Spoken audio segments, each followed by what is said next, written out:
Have you ever gone to a sale for one thing and it ended up being a completely different type of sale? Well, that happened to me. I went to a restaurant auction that I went to all the time. It was a monthly restaurant auction where a company that was local to me ended up going to restaurants that were closing, taking all the stuff and bringing it to this giant warehouse. So I went because I got really good deals and I made really good money.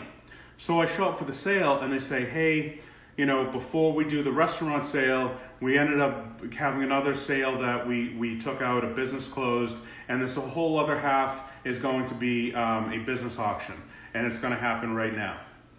And I was like looking around. Everyone around me, only like 8 people showed up, and they were all for like the restaurant side. None of those guys wanted anything to do with the business stuff. They were just there to buy like Hobart mixers and things for the restaurant stuff. I cleaned up. I bought 75% of the stuff. The stuff I didn't buy was like file cabinets and things like that.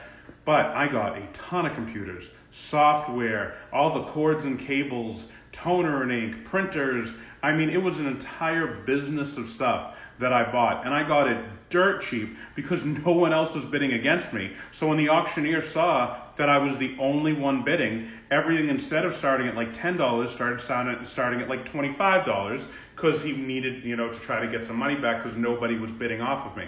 So I just stopped buying. And I said to him, like, listen, go back to $10 or I'm just not going to buy anything. He went back to $10 and I bought everything else I wanted. I probably paid, $600 or $700.